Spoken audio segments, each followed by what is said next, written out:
Bonjour la famille, bienvenue une fois de plus dans ma cuisine. Ben voilà, aujourd'hui nous allons faire le bouillon de poisson, le pépé soup. Et pour notre bouillon de poisson, nous aurons besoin du poisson, comme vous voyez là. On aura besoin du poisson. Voilà, c'est le thon. On aura besoin du poisson, ça sera pour 4 personnes. On aura besoin des épices telles que le ginseng, le clou de girofle, l'anis étoilé, quelques feuilles de laurier, quelques rondelles, le 4 côtés que voici déjà, que j'ai écrasé.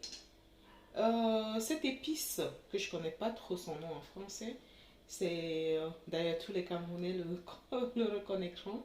C'est une épice qu'on casse avec les dents et qu'on brûle aussi parfois. Et du poivre noir et un cube d'assaisonnement. On aura besoin du mortier ou d'une pierre pour écraser, du sel, un peu d'huile, juste un peu, et la poêle pour griller notre ginseng. A tout à l'heure les amis. Comme vous voyez là, je suis en train de pouvoir griller le ginseng.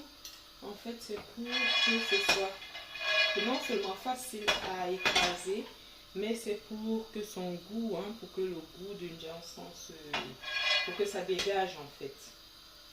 Donc je vais griller comme ça tout lentement dans la poêle. Ensuite, je vais piler dans ce petit mortier. Pour ceux qui ont le pilon ou bien un blender, c'est mieux, mais je préfère le faire de façon traditionnelle. Donc, vous voyez, le ginseng est assez doré là. Je vais devoir arrêter le feu et commencer aussitôt à piler dans le mortier, ainsi que le reste des épices, telles que rondelles, pébé et autres, et lobé. Donc, j'ai écrasé, j'ai pilé les épices que j'ai aussi rajouté au poisson, comme vous voyez là. Maintenant, je vais allumer le feu et on va commencer avec la cuisson. Voilà.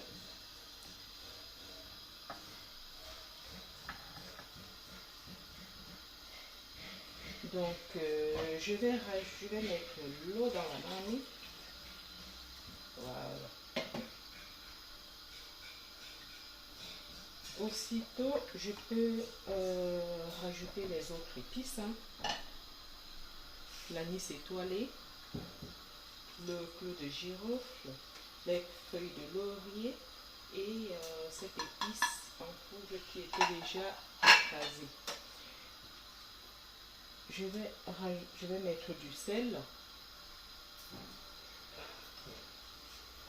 Et à partir de ce moment, on peut couvrir pour que ça cuise. Mais puisque les autres épices ne se sont pas écrasées, c'est venu en pâte, sous forme de pâte. Je vais à l'aide de la spatule, je vais tourner comme ça pour que ça s'écrase complètement, comme vous voyez là.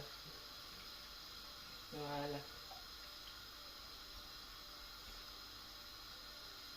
Je peux aussi, aussitôt ajouter le cube d'assaisonnement.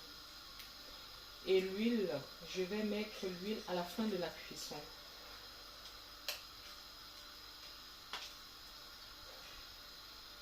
Voilà.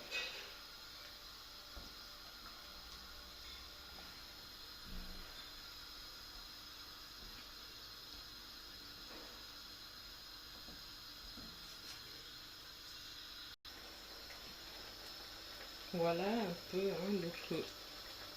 notre bouillon de poisson est en pleine cuisson. Le goût est alléchant. Vous voyez, les épices sont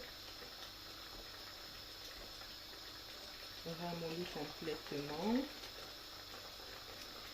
Je vais couvrir seulement pour que ça continue. Et comme le poisson cuit vite, hein, ça sera prêt dans quelques minutes. En 5 minutes, hein, ça dépend aussi de la quantité et de l'intensité du feu, mais en fait c'est un plat qui cuit vite. Voilà, je vais couvrir et laisser que la cuisson continue. Là les amis, notre bouillon de poisson est presque prêt. Je vais rajouter juste 2 cuillerées d'huile végétale. Il s'agit de l'huile d'olive extra vierge. Je vais rajouter et je vais laisser encore mijoter pendant 2 à 3 minutes et ça sera tout. Voilà les amis, après quelques minutes seulement de cuisson, notre bouillon est prêt.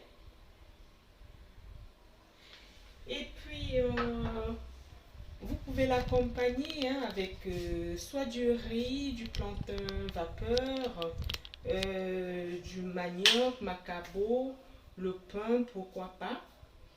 Et j'espère que ce tutoriel vous a plu. Je vais vous inviter de vous abonner massivement à ma chaîne YouTube si vous ne l'avez pas encore fait. Retrouvez-moi aussi sur Facebook, Instagram ou TikTok, toujours avec le même nom, les petits plats de Ariane. N'oubliez pas non plus de liker, de laisser un pouce, de commenter et de partager dans tous les groupes WhatsApp, Facebook et autres. Et à bientôt pour beaucoup d'autres vidéos. Au revoir les amis.